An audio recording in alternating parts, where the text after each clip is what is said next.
Guys, kinakain pala ang grasshopper. Ngayon ko lang nalaman.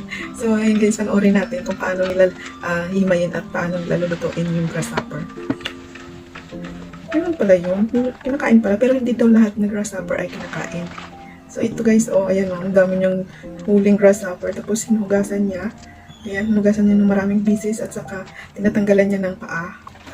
Ayan guys, ayan oh, tinatanggalan niya ng paa. Kawawa naman. Ayan, nilalaro lang namin ito noon nung maliit pa kami. So yun guys, ang dami niya. Nilalagyan niya ng asin yung tubig. Tapos ayan, ang dami. Naubos niya lahat ng himay ng paa nito. Grabe ano. Sa amin, hindi ko alam na kinakain ito. Ayan, hugasan niya ng maraming pieces. Ayan, patay na yan kasi naputulan ng paa.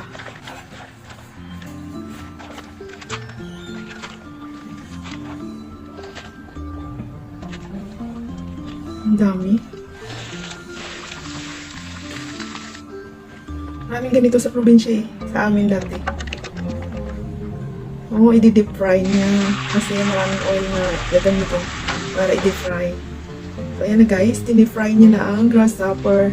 Ay, nagiging pula. Tapos yung dahon na nilalagay nila is dahon ng parang kalamansi or basta parang dahon ng orange leaves, ganun. Ayan. Crispy siguro yan ano.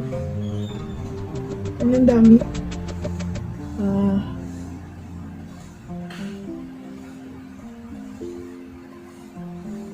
So, nilagyan niya ng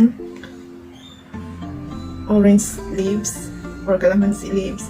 And then, haluan niya ng spring onion at saka chili. Hinalo niya yung chili. And then, salt.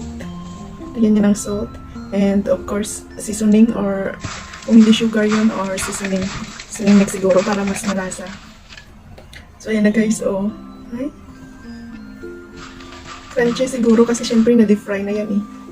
Oh. Sarap ng kain ni Buntis. Aya.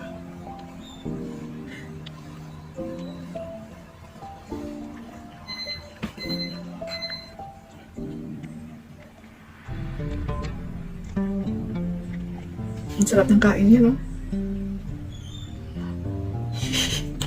Sarap siguro nun. Masubukan nga natin, guys. Yak!